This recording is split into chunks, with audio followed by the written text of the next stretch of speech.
మా latest videos కోసం మా ఈ తెలుగు న్యూస్ ఛానల్ సబ్స్క్రైబ్ చేసి గంట సింబల్ యాక్టివేట్ చేసుకోండి. 2024 సెప్టెంబర్ 2వ తేదీన వినాయక చవితి రాబోతుంది. భాద్రపద శుద్ధ చవితి రోజున వినాయక చవితి పండుగను జరుపుకుంటారు. అయితే ఈ వినాయక చవితి వచ్చేలోపు ఈ కథలు వింటే చాలు, 1 గంటలో మీ దరిద్రం వదిలిపోతుంది. జన్మల పాపాలు పోతాయి, కోటి జన్మల పుణ్యం వస్తుంది. మీకు ఉండే ఆటంకాలు కష్టాలన్నీ కూడా పోతాయి. విఘ్నేశ్వరుడి అనుగ్రహంతో సకల ఐశ్వర్యాలు సిద్ధిస్తాయి. మీరు పట్టిందల్లా బంగారం అవుతుంది. ఇక మీకు అన్ని శుభాలే జరుగుతాయి. పండుగలు భారతీయ సంస్కృతి సాంప్రదాయాలకు అద్దం పడుతూ నవరత్నాలతో కూడిన హారంలా ప్రకాశిస్తూ భారతీయుల ఔన్నత్యాన్ని ప్రతిబింబింపజేస్తాయి. అలాంటి వాటిల్లో విశిష్టమైంది వినాయక చవితి. ఏ పని ప్రారంభించినా తొలి పూజ వినాయకుడిదే. అలాంటి విఘ్నేశ్వరుణ్ణి ప్రత్యేకంగా ఆరాధించే పండుగను భారతీయులు కులమతాలకు అతీతంగా ఎంతో వేడుకగా జరుపుకుంటూ ఉంటారు. కేవలం భారత్లోనే కాదు, ప్రపంచంలోని అనేక ప్రాంతంలో వినాయక చవితి ఉత్సవాలను నిర్వహిస్తారు. ఆది దంపతులు పార్వతీ పరమేశ్వరుల పుత్రుడైన వినాయకుడిని పుట్టినరోజునే మనం వినాయక చవితిగా జరుపుకుంటాము.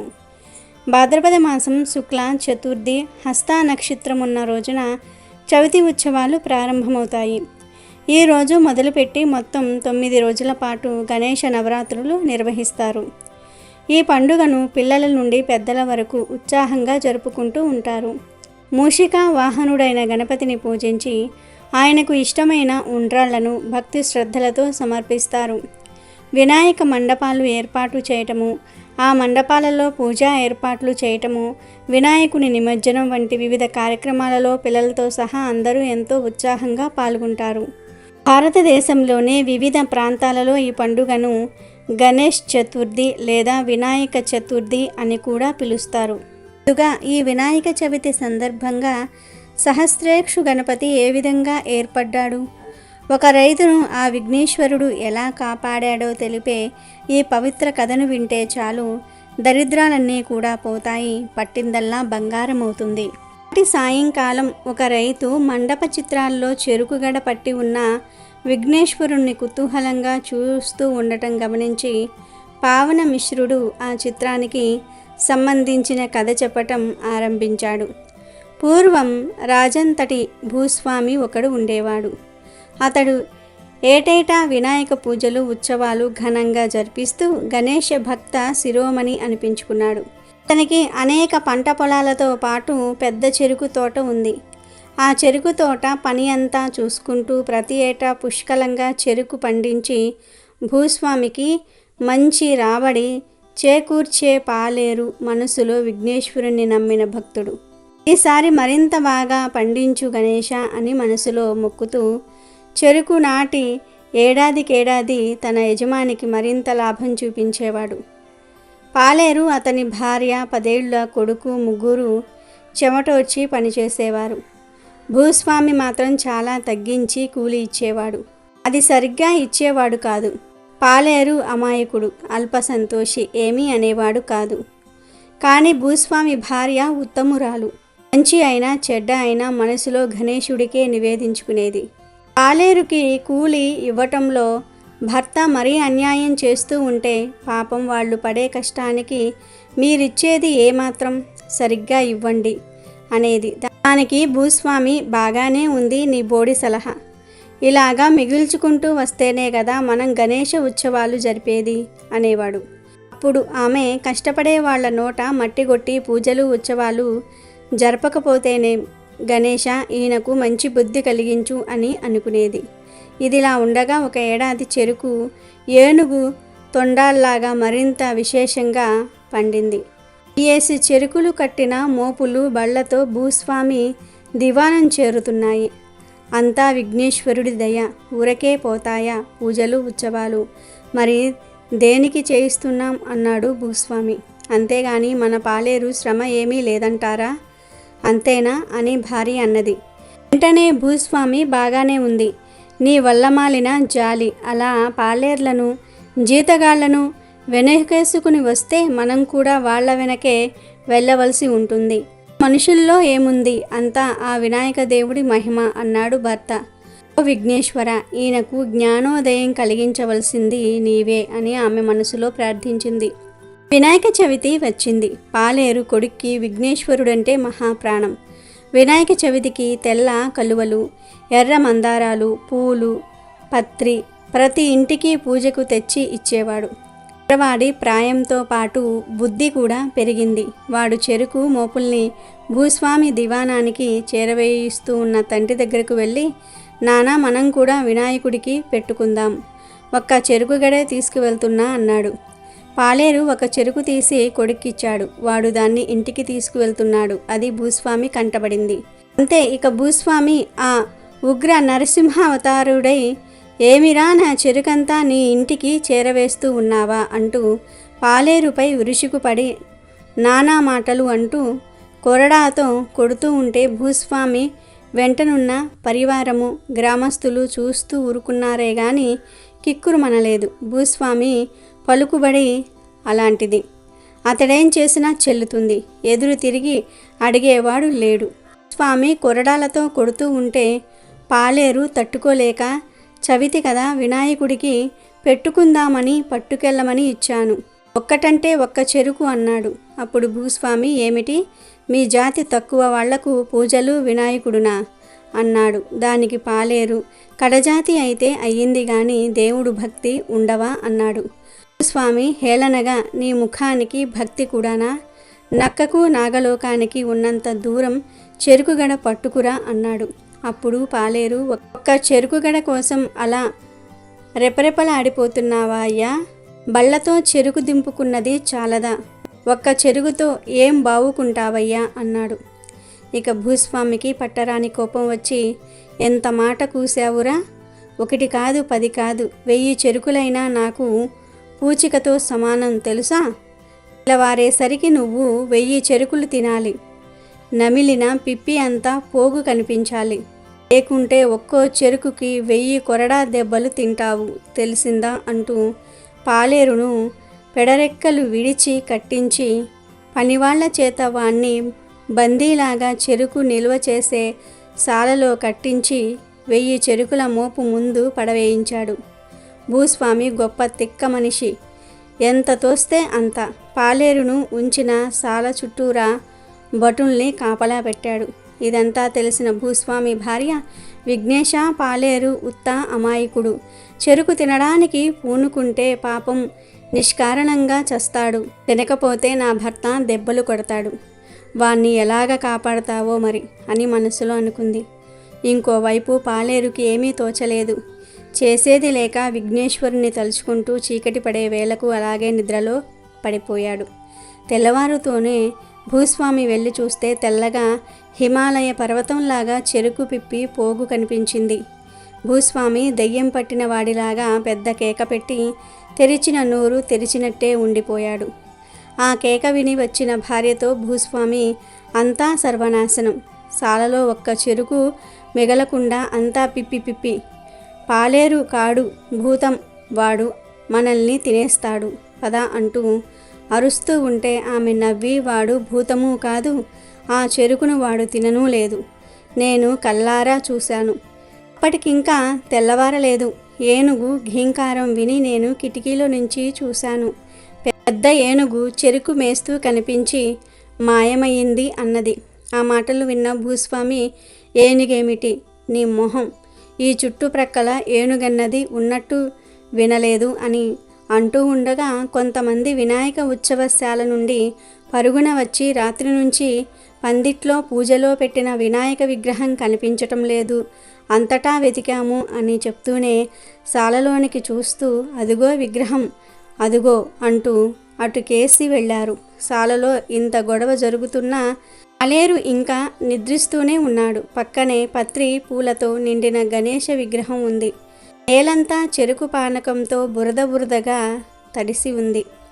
ఇక భూస్వామి కాపలా వాళ్లను పిలిచి రాత్రి ఏం జరిగిందని అడిగాడు. వాళ్ళు, మేము చాలా రాత్రి వరకు మెలకువగా ఉన్నాము, పాలేరు నిశ్చింతగా నిద్రపోతూ ఉన్నాడు, మాకు కునుకు వచ్చింది, ఇంతలో ఏనుగు అరుపు వినిపించి కళ్ళు తెరిచాము, పెద్ద ఏనుగు చీకట్లో తెల్లగా కనిపించి చెరుకంతా లాగి మేసేస్తున్నది, పునుగలాగా పిప్పంతా కూడా ఉమ్మేస్తూ ఉన్నది. మాకు చెడ్డ భయమేసింది, పారిపోయాము అంటూ వాళ్ళింకా భయంతో వణికిపోతూనే చెప్పారు. ఆ మాటలు విన్న భూస్వామిలో గొప్ప పరివర్తనం కలిగింది. వెంటనే ఈయన వెళ్ళి పాలేరు పాదాలకు మొక్కుతున్నట్లుగా సాగిలపడిపోయాడు. అప్పుడు పాలేరు మేల్కొన్నాడు, లేచి నుంచున్నాడు. భూస్వామి అతని పాదాలు వదలకుండా శిరస్సుతో మొక్కుతూనే ఉన్నాడు. భూస్వామి భార్య విఘ్నేశ్వరి విగ్రహానికి ప్రణమిల్లి, స్వామి, ఇన్నాళ్లకు మమ్మల్ని అనుగ్రహించావు, ధన్యులం అని అంటూ జరిగిందంతా కూడా పాలేరుకు చెప్పింది. మహా అద్భుతాన్ని విన్న జనం తండోపతండాలుగా అక్కడికి చేరుకున్నారు. దివాణం కిక్కిరిసిపోయింది. నేలపై ఏనుగు పాదాల గుంటల్లో నిలిచి ఉన్న చెరుకు రసాన్ని తీర్థంగా సేవిస్తూ చెరుకు పిప్పిని విఘ్నేశ్వర మహాప్రసాదంగా పట్టుకు వెళ్తూ ఉన్నారు.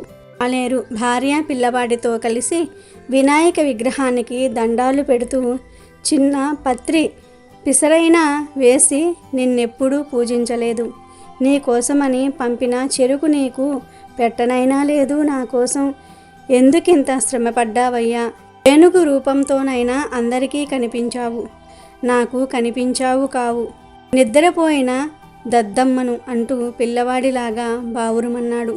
అప్పుడు విగ్రహం స్థానంలో చెరుకుగడ పట్టుకొని విఘ్నేశ్వరుడు పాలేరు ముందు సాక్షాత్కరించాడు. పాలేరు కొడుకు తీసుకువెళ్ళిన చెరుకుగడే అతని చేతిలో ఉంది.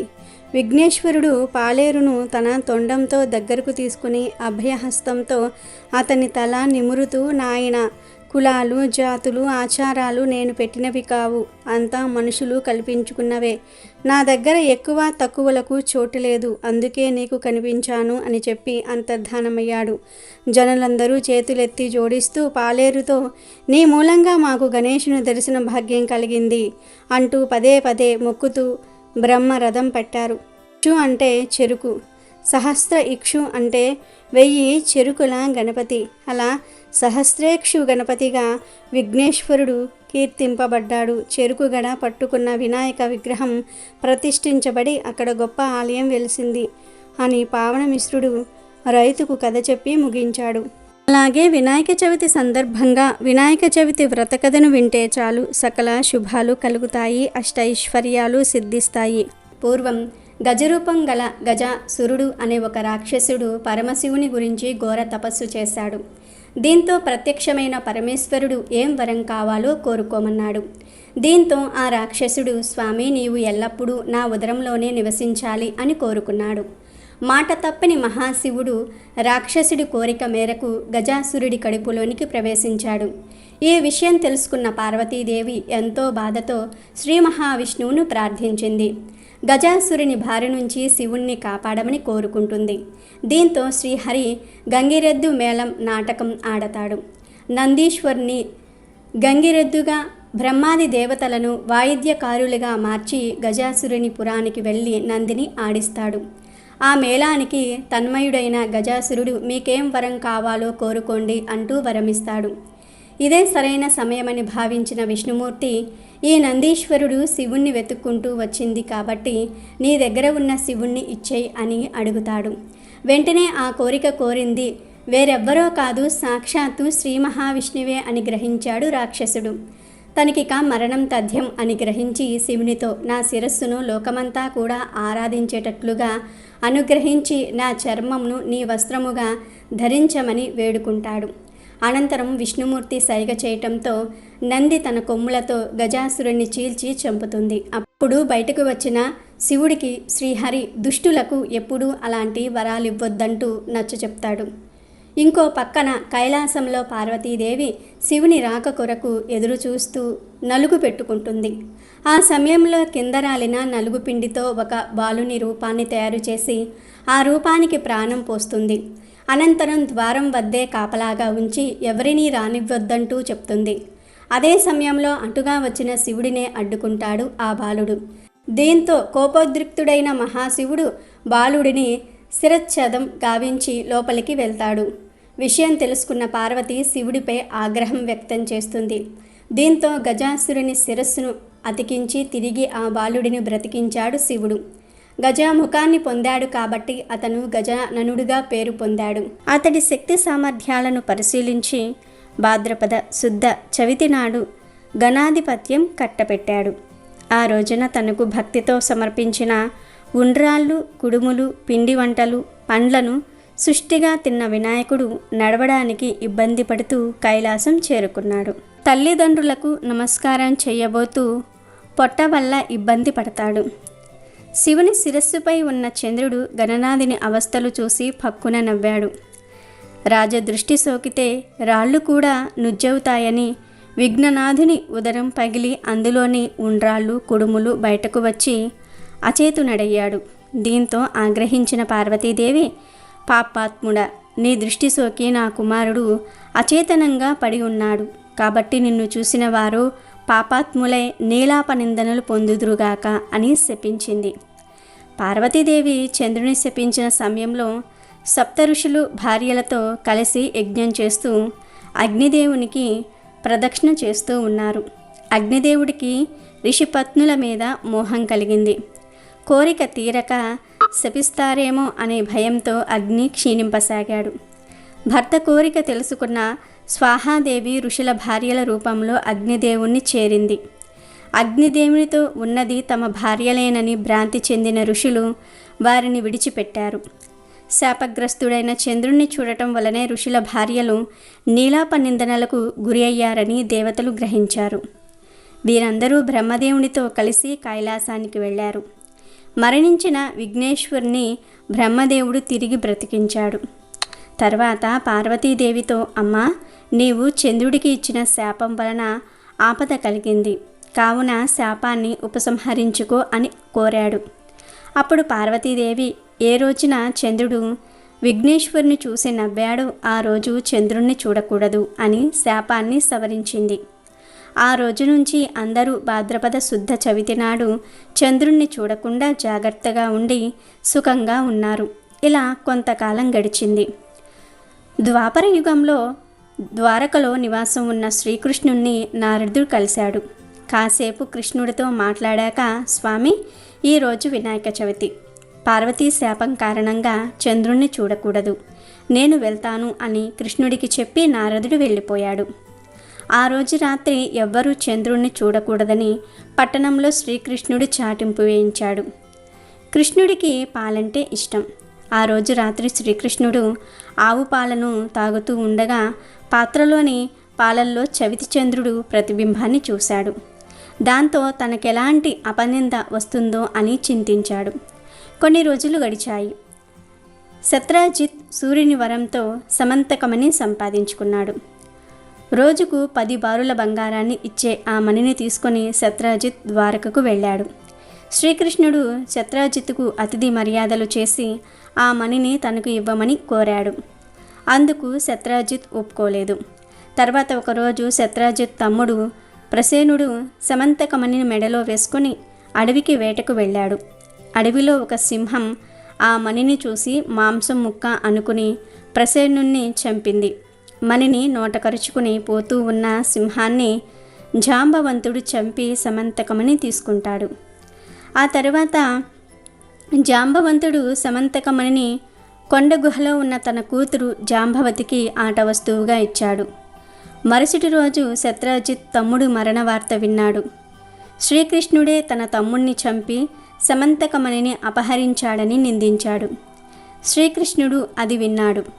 భాద్రపద శుద్ధ చవితి రోజు చంద్రబింబాన్ని చూసిన దోషం వల్ల తన మీద నింద పడిందనుకున్నాడు. ఆ నింద తొలగించుకునేందుకు సమంతకమణిని వెతుకుతూ అడవికి వెళ్ళాడు. ఒకచోట ప్రసేనుడి శవం కనిపించింది. అక్కడి నుంచి సింహం అడుగులు కనిపించాయి. అలా వెతుకుతూ వెళ్ళి ఒక పర్వత గృహంలోనికి ప్రవేశించాడు. అందులో ఉన్న ఉయ్యాలకు కట్టిన మణిని చూసి దానిని తీసుకొని బయటకు రాబోయాడు. వెంటనే జాంబవతి పెద్దగా ఏడ్వసాగింది. కూతురి ఏడుపు విని జాంబవంతుడు కోపంతో శ్రీకృష్ణుడిపై యుద్ధానికి తలపడ్డాడు. వారి ఇద్దరి మధ్య 28 రోజులు యుద్ధం జరిగింది. జాంబవంతుని శక్తి తగ్గిపోయింది. తనతో యుద్ధం చేస్తున్నవాడు శ్రీరామచంద్రుడని తెలుసుకున్నాడు. త్రేతాయుగంలో జాంబవంతుడు శ్రీరాముడితో యుద్ధం చేయాలని కోరాడు. ఆ కోరికను ఇప్పుడు శ్రీకృష్ణుని రూపంలో వచ్చి తీర్చాడని గ్రహించాడు. వెంటనే జాంబవంతుడు శ్రీకృష్ణుడికి నమస్కరించి సమంతకమణితో పాటు తన కుమార్తె జాంబవంతిని కూడా ఆయనకు సమర్పించాడు. శ్రీకృష్ణుడు సమంతకమణిని తెచ్చి శత్రాజిత్తుకు ఇచ్చాడు. నిజం తెలుసుకున్న శత్రాజిత్ తనను క్షమించమని శ్రీకృష్ణుణ్ణి వేడుకున్నాడు. తన కుమార్తె అయిన సత్యభామను ఇచ్చి వివాహం జరిపించాడు. సమంతకమణిని కూడా శ్రీకృష్ణుడికి ఇచ్చాడు. ఆ సమయంలో అక్కడకు వచ్చిన మునులు శ్రీకృష్ణుడితో, మీరు సమర్థులు గనుక మీపై పడిన నిందను పోగొట్టుకోగలిగారు, మా వంటి వారి సంగతి ఏమిటి అని అన్నారు. అప్పుడు శ్రీకృష్ణుడు భాద్రపద శుద్ధ చవితి నాడు యథావిధిగా వినాయకుడిని పూజించి ఈ సమంతకమణి కథ విని అక్షింతలు తలపై వేసుకున్న వారికి ఆ రోజు చంద్రదర్శనం అయినా కూడా అపనిందలు కలగవు అని చెప్పాడు. ఆనాటి నుంచి ప్రతి సంవత్సరం భాద్రపద శుద్ధ చవితి రోజు దేవతలు, మహర్షులు, మునులు తమ శక్తికి తగినట్లుగా గణపతిని పూజించి తమ కోరికలు తీర్చుకుంటున్నారు. ఒకరోజు స్వర్గలోకంలో దేవతలు, మునులు పరమేశ్వరుని దగ్గరకు వెళ్ళి ఏ పని చేసినా విఘ్నం రాకుండా కొలుచుకోవడానికి వీలుగా ఒక దేవుడిని కనికరించమని కోరతారు. అందుకు తామే సరైన వారమని వినాయకుడు, కుమారస్వామి ఇద్దరూ కూడా పోటీ పడతారు. అప్పుడు పరమేశ్వరుడు ఇద్దరికీ ఓ పరీక్ష పెడతారు. మీలో ఎవరైతే ముల్లోకములు తిరిగి పుణ్యనదుల్లో స్నానం చేసి వస్తారో వారే ఈ పదవికి అర్హులు అని చెప్తాడు. దీంతో వెంటనే కుమారస్వామి తన నెమలి వాహనంపై వెళ్ళిపోతాడు. వినాయకుడు మాత్రం తాను ఎలా ఈ కార్యాన్ని పూర్తి చేయగలను అనే సందేహాన్ని శివుడు ముందుంచుతాడు. అప్పుడు శివయ్య తన కొడుకుకు నారాయణ మంత్రం జపించమని చెప్తాడు. ఆ మంత్రాన్ని ఒక్కసారి జపిస్తే 300 కల్పంలో ఉన్న పుణ్యనదుల్లో స్నానం చేసినట్టవుతుందని చెప్తాడు. ఇందుకు అంగీకరించిన గణనాథుడు ఈ మంత్రాన్ని ముల్లోకములకు సమానమైన తల్లిదండ్రుల చుట్టూ 3 సార్లు ప్రదక్షిణ చేస్తాడు. దీంతో కుమారస్వామికి 3,50,00,000 నదులలో ఏ నదికి వెళ్ళినా అప్పటికే గణేశుడు ఆ నదిలో స్నానం చేసి తనకు ఎదురు వస్తున్నట్లుగా కనిపించేవాడు. అన్ని నదులు తిరిగి కైలాసానికి వచ్చేసరికి అదే సమయంలో అన్న వినాయకుడు తండ్రి పక్కనే ఉంటాడు. విషయం తెలుసుకున్న కుమారస్వామి తన అహంకారానికి చింతించి, తండ్రి అన్న మహిమ తెలియక తప్పు చేశా, నన్ను క్షమించి అన్నకే ఆధిపత్యం ఇవ్వండి అంటాడు. అలా భాద్రపద శుద్ధ చవితి రోజున గజాననుడు విఘ్నేశ్వరుడు అయ్యాడు. ఈ రోజున భక్తులందరూ కూడా భోజన ప్రియుడైన వినాయకుడికి పిండి వంటలు, కుడుములు, టెంకాయలు, పాలు, తేనె, అరటి పండ్లు ఇలా నైవేద్యాలు పెడితే భక్తులను అనుగ్రహించి వారు కోరుకునే అన్ని కార్యాల్లో విఘ్నాలు లేకుండా చూస్తాడని ప్రతీతి. అలాగే వినాయక చవితి సందర్భంగా వినాయకుడికి గరిక అంటే ఎందుకు ప్రీతికరమో తెలిపే కథను వింటే చాలు కోటి జన్మల పుణ్యం వస్తుంది. పూర్వం సంయమిని పురంలో ఒక మహోత్సవం జరిగింది. దానికి దేవతలంతా వచ్చారు. వారి వినోదం కోసం తిలోత్తమ నాట్యం చేసింది. ఆమె అందచందాలు చూసి యముడు ఆమెను మోహించాడు. అంతా చూస్తూ ఉండగానే ఆమెను వాటేసుకున్నాడు. ఘోరంగా నవ్వుల పాలయ్యాడు. అవమానంతో బయటికి వచ్చిన యముని రేతస్సు భూమి మీద పడి వీర వికృత రూపుడైన అనలాసురుడు అవుతాడు. లోకాలన్నీ వాడి అరుపులకు, వాడి నుంచి వెలువడే మంటలకు ఆహాకారాలు చేశాయి. దేవతలంతా శ్రీమన్నారాయణు వద్దకు పరుగు తీశారు. ఆయన వారందరినీ కూడా తీసుకుని వినాయకుడి దగ్గరకు వెళ్ళాడు. వినాయకుడు వారికి అభయమిచ్చాడు. మంటలు మండుతూ వచ్చే అనలాసురుణ్ణి కొండంతగా పెరిగి మింగేశాడు వినాయకుడు. ఒకనాడు శివుడు ఆలాహలాన్ని మింగేసి దాన్ని కంఠంలోనే నిలుపుకుని కడుపులో ఉన్న లోకాలకు ఎలాంటి హాని కలగకుండా కాపాడినట్టే వినాయకుడు కూడా అనలాసురుణ్ణి కంఠంలోనే నిలిపి ఉంచాడు. ఓపలేని తాపంతో వినాయకుడు దహించుకుపోకుండా ఉండేందుకు ఆయనను చల్లపరిచేందుకు చంద్రుడు చంద్రకళను ఇచ్చాడు. వినాయకుడికి ఫాలచంద్రుడు అన్న పేరైతే వచ్చింది, కానీ ఉపశమనం పూర్తి స్థాయిలో కలుగలేదు. తర్వాత బ్రహ్మ, సిద్ధి, బుద్ధి అనే కాంతలను బహుకరించాడు. వారిని వాటేసుకుంటే శరీర తాపం తగ్గుతుందని భావించారు, కానీ ఫలితం పూర్తి స్థాయిలో సిద్ధించలేదు. కానీ ఆయన సిద్ధితో కూడి సిద్ధి వినాయకుడిగా, బుద్ధితో కూడి బుద్ధి వినాయకుడిగా పేరు తెచ్చుకున్నాడు. తర్వాత విష్ణుమూర్తి 2 పద్మాలను అందించాడు. వాటి వల్ల వినాయకుడికి పద్మహస్తుడు అనే పేరు వచ్చిందే తప్ప ఉపశమనం పూర్తి స్థాయిలో రాలేదు. తర్వాత కంఠంలో కలిగిన మంటకు ఉపశమనంగా పామును ధరించిన శివుడు వినాయకుడికి ఇదే చికిత్సగా పనికి వస్తుందన్న ఆలోచనతో ఆదిశేషుణ్ణి ఇచ్చాడు. కానీ ఆయన పొట్టకు చుట్టుకున్నాడు. ఇందువల్ల ఆయన వ్యాలబద్ధుడనే పేరు పొందాడు. కానీ ఫలితం పూర్తిగా దక్కలేదు. ఆ తరువాత విషయం తెలిసి అక్కడికి 80,000 మంది ఋషులు వచ్చారు. ఒక్కొక్కరు 21 గరికపోచల చొప్పున 16,80,000 గరికపోచలు అందజేశారు. వాటితో శాంతోపశమనం కలిగింది. వినాయకుడి వేడి తగ్గి చల్లగా మారాడు. అది తెలుసుకున్న దేవతలు కూడా గరికను సమర్పించి వినాయకుణ్ణి సంతోషపెట్టారు. ఆ పూజకు సంతోషించిన విఘ్నేశ్వరుడు ఇలా అన్నాడు: నా పూజలో ముఖ్యమైనవి ఈ గరిక మాత్రమే. ఇవి లేని పూజ వల్ల ప్రయోజనం ఉండదు. అందువల్ల 1 లేదా 21 గరికపోచలను నాకు సమర్పిస్తే నేను ఎంతో సంతోషిస్తాను. ఆకాశమంతా బంగారం, వజ్రాలు, వైఢూర్యాల కన్నా కూడా ఒక్క గరికపోచ గొప్పది.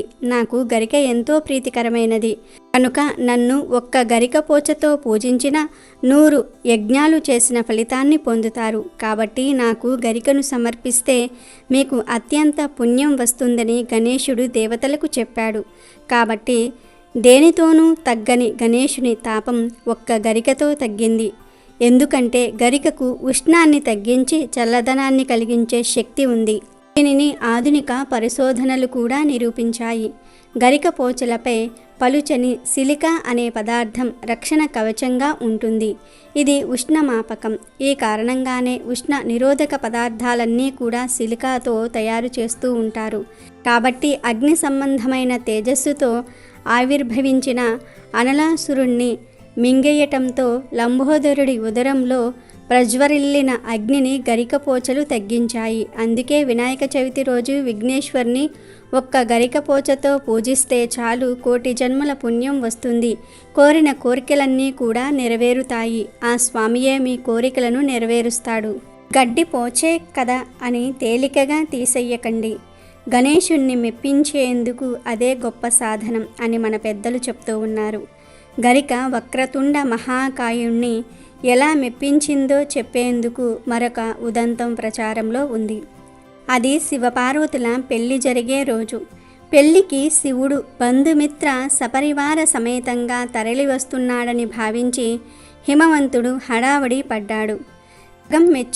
జనం మెచ్చిన తన అల్లుడు అలా ఇలా వస్తాడా అని అందరి ముందు గొప్పలు చెప్పుకున్నాడు. మంది మార్బలంతో వచ్చే శివుడికి స్వాగత సత్కారాల కోసం ఘనంగా ఏర్పాట్లు చేశాడు. తీరా చూస్తే శివుడు గట్టిగా 10 మంది కూడా వెంట లేకుండా చాలా మామూలుగా వచ్చాడు.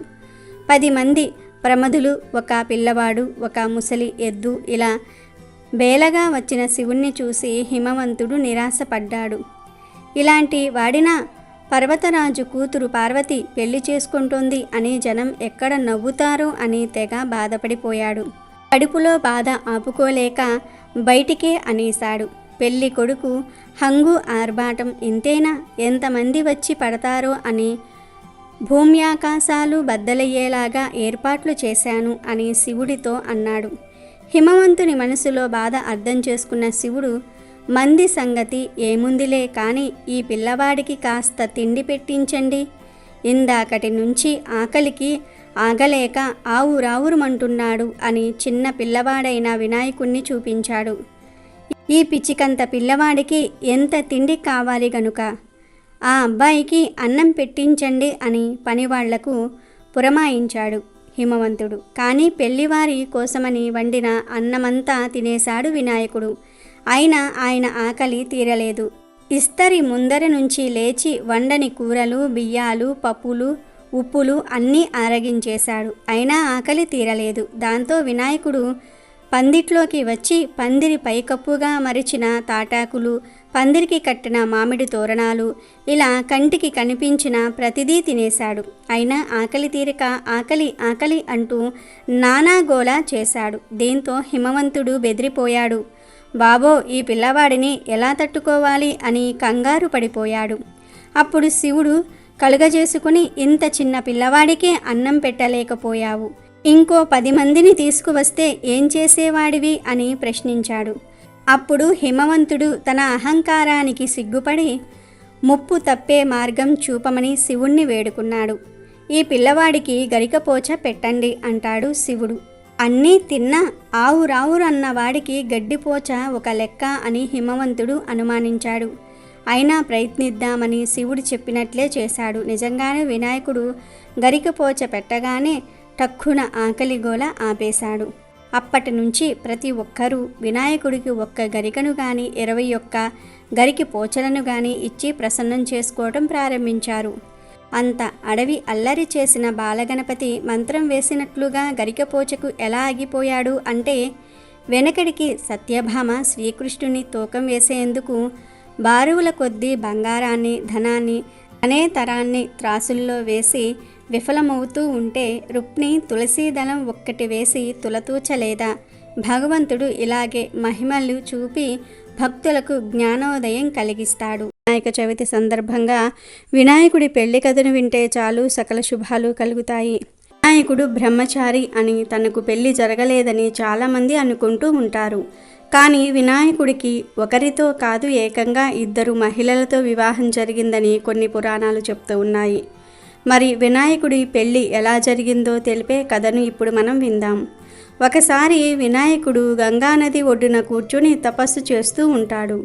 అదే సమయంలో తులసి అక్కడకు వచ్చి వినాయకుడిని చూసి ముగ్ధురాలవుతుంది. వెంటనే తులసి వినాయకుడి వద్దకు వెళ్ళి తనను పెళ్లి చేసుకోమని అడుగుతుంది.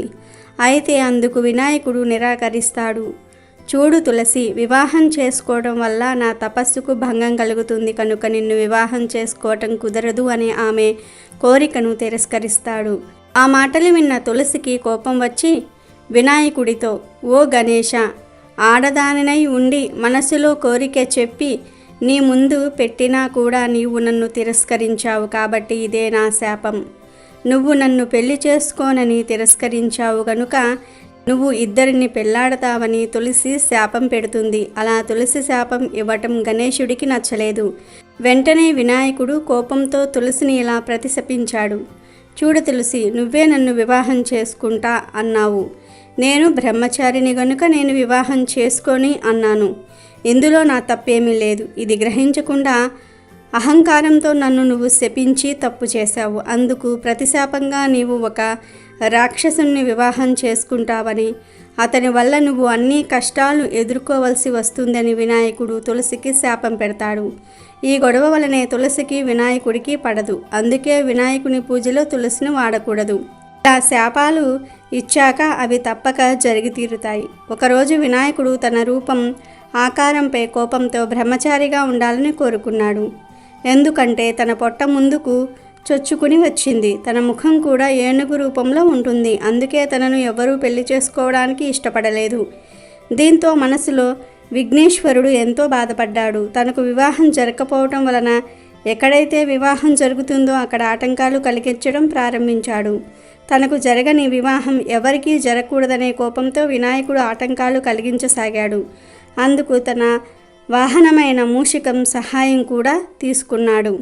అయితే ఇలా వివాహాలేమీ జరగకుండా ఆటంకాలు కలగటంతో దేవతలు ఎంతో చింతించారు. ఇది ఇలాగే కొనసాగితే లోక కళ్యాణానికి ఆటంకం కలుగుతుందని, సృష్టి కార్యానికి ఆటంకం కలుగుతుంది అని భావించిన దేవతలు ఒకరోజు తమ కష్టాలను తీర్చమని బ్రహ్మదేవుడి దగ్గరకు వెళ్ళి వినాయకుడు లోకంలో పెళ్లిళ్ళు జరగనివ్వటం లేదని చెప్పారు. అప్పుడు బ్రహ్మదేవుడు, ఓ దేవతలారా, విఘ్నేశ్వరుడు ఇలా వివాహాలకు ఆటంకం కలిగించడం చాలా బాధగా ఉంది. ఈ సమస్యకు పరిష్కారం ఏమిటా అని ఆలోచిస్తూ ఉండగా తన మనసులోని ఆలోచన ద్వారా బ్రహ్మయోగం నుండి 2 కుమార్తెలు సిద్ధి బుద్ధి పుట్టారు. వారిద్దరూ బ్రహ్మదేవుడి మానసపుత్రికలు. అప్పుడు బ్రహ్మ దేవతల కష్టాలు తీర్చేందుకు ఈ 2 కుమార్తెలను విఘ్నేశ్వరుడి దగ్గర విద్య నేర్చుకోవడానికి పంపించాడు.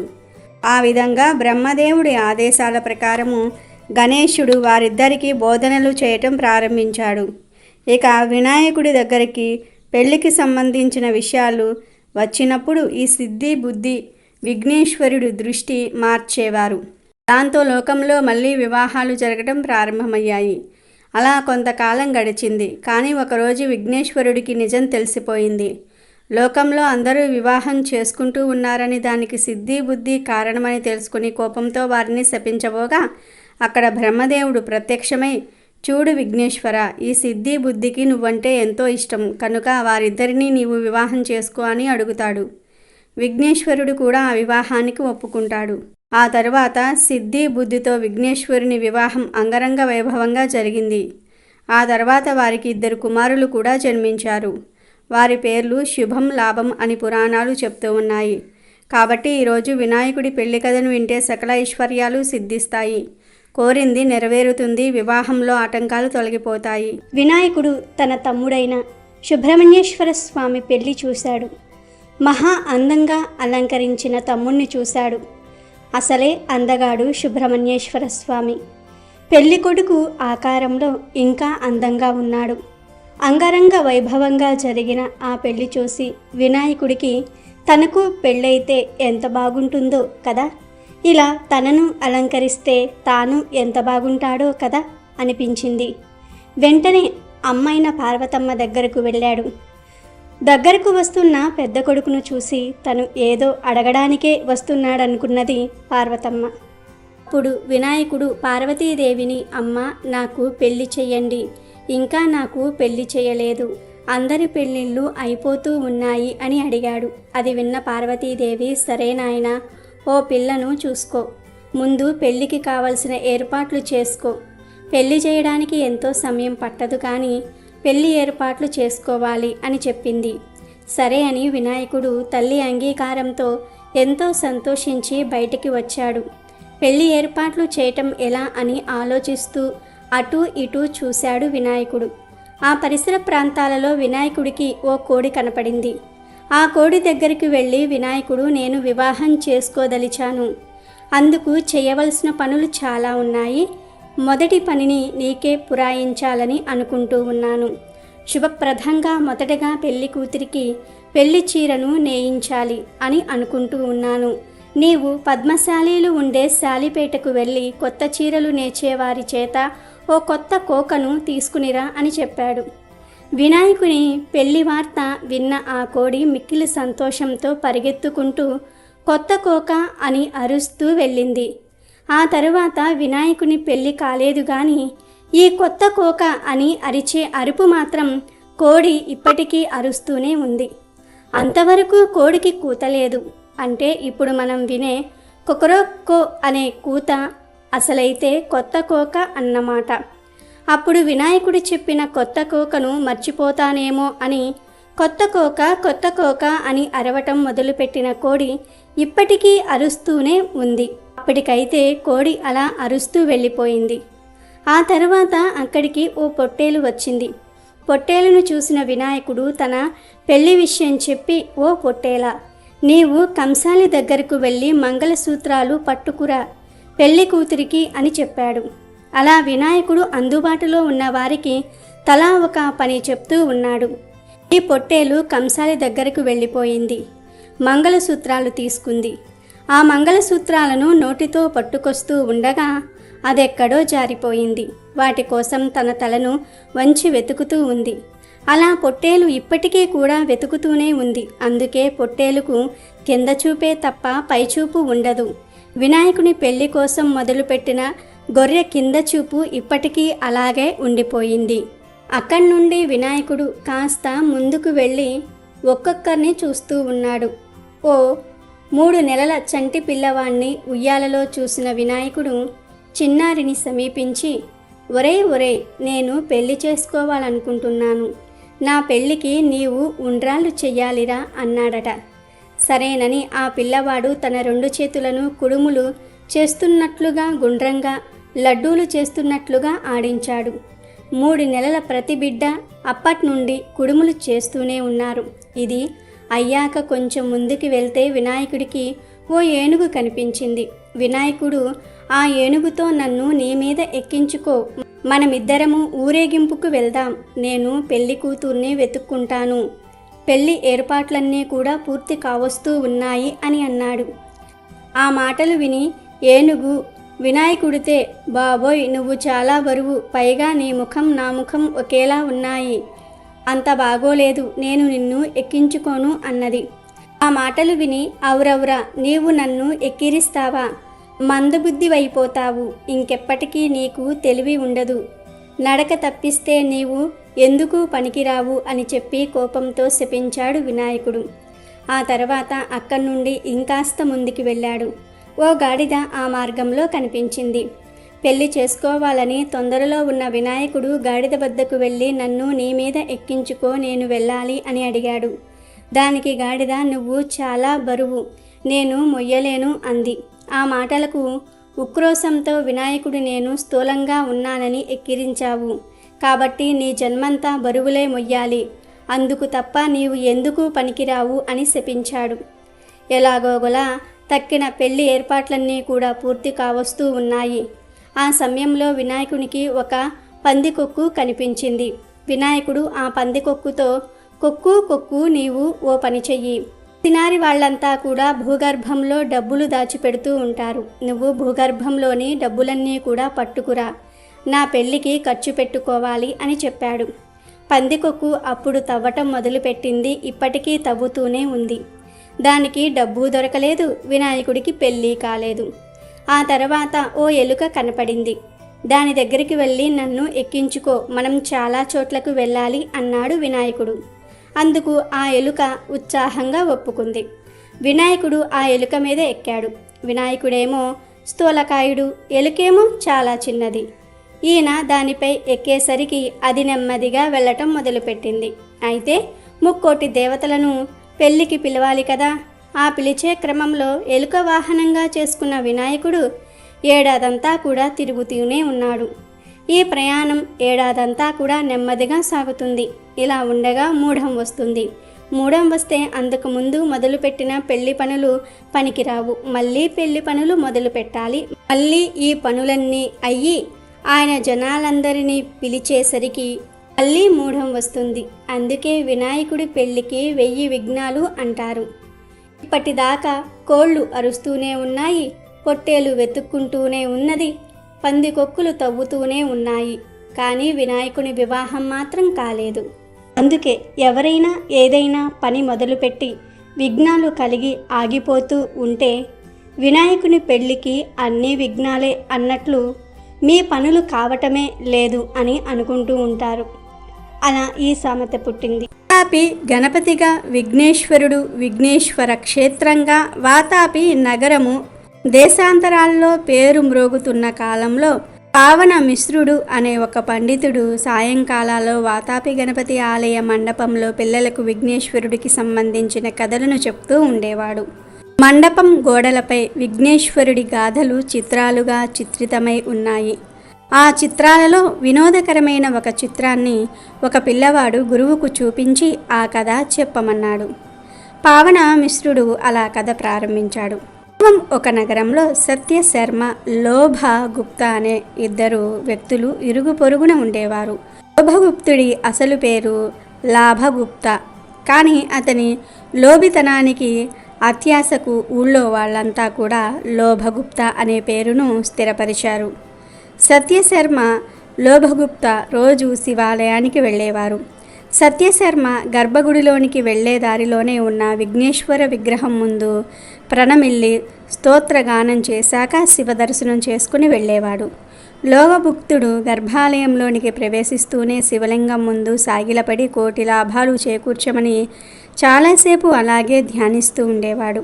ఒకనాడు సత్యశర్మ శివదర్శనం చేసుకుని వెళ్తూ ఉండగా లోభగుప్తుడు వస్తున్న సమయంలో నంది విఘ్నేశ్వరుడితో, విఘ్నేశ్వర, నీ భక్తుడు సత్యశర్మ చాలా డబ్బు అవసరంలో ఉన్నాడు, అతన్ని ఆదుకోవలసిన అవసరం లేదా అన్నాడు. అవునోయ్ నంది, ఈ సాయంకాలానికి అతనికి 1000 వరహాలు అందిస్తున్నాను అని విఘ్నేశ్వరుడు అన్నాడు. రాత్రి విగ్రహాలు మాట్లాడుకుంటున్న మాటలు ఆశ్చర్యంతో లోభగుప్తుడు విని క్షణం ఆలస్యం చేయకుండా సత్యశర్మ ఇంటికి వెళ్ళి, శర్మ, నువ్వేదో అవసరంలో ఉన్నట్టున్నావు, 500 వరహాలు ఇస్తున్నాను, తీసుకో అని చెప్పి వెళ్ళి డబ్బు తీసుకొచ్చాడు. అడగకుండానే లోభగుప్తుడు డబ్బు ఇవ్వటంతో ఆశ్చర్యపోయిన సత్యశర్మ, అయ్యా గుప్తగారు, నిన్ననే కదా అసలు వడ్డీలతో మీరిచ్చిన రుణం తీర్చకపోతే ఇల్లు ఖాళీ చేయమని చెప్పారు, ఈ 500 ఎలాగ తీర్చగలను అన్నాడు. అప్పుడు లోభగుప్తుడు, అదా నీ సందేహం, ఈ 500 తీసుకుని సాయంకాలానికి నీకు లభించిన మొత్తం ఎంతైతే అంత నాకు ఇస్తే చాలు అన్నాడు. ఆ డబ్బు తీసుకోవడానికి సత్యశర్మ తటాపటాయిస్తూ ఉంటే అతని భార్య, ముందు ఆ ద్రవ్యాన్ని తీసుకోండి, అవతల పెళ్లివారు చాలాసేపై కూర్చుని ఉన్నారు అని ప్రోత్సహించింది. ఎందుకంటే సత్యశర్మ కుమార్తెకు అప్పుడే పెళ్లి కుదిరింది. వరుడి తల్లి తండ్రి 500 వరహాల విలువ చేసే నగలు పిల్లకు పెట్టాలని పట్టుపట్టారు. ఇక సత్యశర్మ లోభగుప్తుడితో, అయ్యా, సాయంకాలానికి నాకు లభించింది ఇవ్వడానికి నాకెలాంటి అభ్యంతరము లేదు, కానీ అలా లభించే ఆస్కారం ఏదీ లేదు అంటూ నసుగుతూ ఉంటే లోభగుప్తుడు, అదంతా వదిలేయి, మనం ఇరుగు పొరుగు వాళ్ళం, ఇప్పుడు నేనిస్తే తర్వాత నువ్విస్తావు, ఈ మాత్రం దానికి మొహమాట పడకు అంటూ 500 వరహాల మూట సత్యశర్మ చేత పెట్టాడు. సత్యశర్మ సత్యసంధుడని లోభగుప్తునికి బాగా తెలుసు. సాయంత్రం అవుతున్నది, కానీ సత్యశర్మకు ఏ వరహాలు అందిన సూచన కనిపించలేదు. అప్పుడు లోభగుప్తుడు కంగారు పడుతూ దేవాలయానికి పరుగెత్తి విఘ్నేశ్వర విగ్రహం తొండం పట్టుకొని, ఏమయ్యా విఘ్నేశ్వర, సత్యశర్మకు 1000 వరహాలు త్వరగా ఇప్పించు మరి అని అంటూ ఉండగా అతని అరచెయ్యి వినాయకుడి తొండం సందున ఇరుక్కుపోయి తీస్తే రాకుండా తొండం మరింత గట్టిగా బిగించి నొక్కి పట్టింది. నొప్పితో లోభగుప్తుడు గిలగిలలాడిపోతూ ఉంటే విఘ్నేశ్వర విగ్రహం నుండి ఇలా మాటలు వినిపించాయి. లాభగుప్త, సత్యశర్మకు 1000 వరహాలు ఎంత త్వరగా నువ్వు ఇప్పిస్తే అంత త్వరగా నీకు విడుదల అని విగ్రహం నుండి వినిపించింది. ఆ మాటలు విన్న లోభగుప్తుడు రెండో చేత్తో నెత్తి నోరు బాదుకుంటూ, అన్యాయం దేవుడా, అన్యాయం, 500 ముందే ఇస్తిని గదా అని పెడబొబ్బలు పెట్టాడు. అదా సంగతి, 500 ఇచ్చి 1000 పుచ్చుకొని సునాయాసనంగా 500 వరహాలు కాజేద్దామని ఎత్తువేశావన్నమాట. ఆశాపాతకుడా, నీ దురాశకు ప్రాయశ్చిత్తంగా సత్యశర్మకు మిగతా 500 ఇవ్వటమే కాకుండా అతడికి ఇచ్చిన రుణాన్ని చెల్లుబెట్టి అతని కుమార్తె వివాహం నీ స్వంత ఇంటి పెళ్లిగా జరిపించు అని విఘ్నేశ్వర విగ్రహం నుండి గంభీర గర్జన వినిపించింది. తర్వాత లోభగుప్తుడు క్షణాల మీద తన వారిని పిలిపించి సత్యశర్మకు మిగతా 500 వరహాలు ఇప్పించి అతని రుణానికి చెల్లు పెట్టించి అతని కూతురు పెళ్లి ఖర్చంతా పెట్టుకుంటానని ప్రమాణం చేశాకనే అతని చెయ్యి యువతలికి వచ్చింది. లోభికి మంచి శాస్తి జరిగిందని ఊరంతా కూడా చెప్పుకున్నారు. తర్వాత లోభగుప్తుడు సత్యశర్మ కుమార్తె వివాహాన్ని స్వంత కూతురు వివాహంలాగా వైభవంగా జరిపించాడు. అప్పట్నుంచి బుద్ధి తెచ్చుకొని లోభగుణాన్ని విసర్జించి అన్యాయంగా ఆర్జించిన ఆస్తిని దాన ధర్మాలకు ధర్మ కార్యాలకు వినియోగించి విఘ్నేశ్వరుడి దయకు పాత్రుడై గొప్ప ధార్మికుడు అనిపించుకున్నాడు.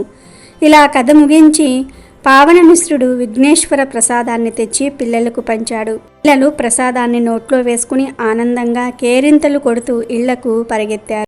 వినాయక చవితిలోపు ఈ కథలు వింటే చాలు, 1 గంటలో మీ దరిద్రం వదిలిపోతుంది. జన్మల పాపాలు పోతాయి, కోటి జన్మల పుణ్యం వస్తుంది. మీకు ఉండే ఆటంకాలు కష్టాలన్నీ కూడా పోతాయి. విఘ్నేశ్వరుడి అనుగ్రహంతో సకల ఐశ్వర్యాలు సిద్ధిస్తాయి. మీరు పట్టిందల్లా బంగారం అవుతుంది. ఇక మీకు అన్ని శుభాలే జరుగుతాయి.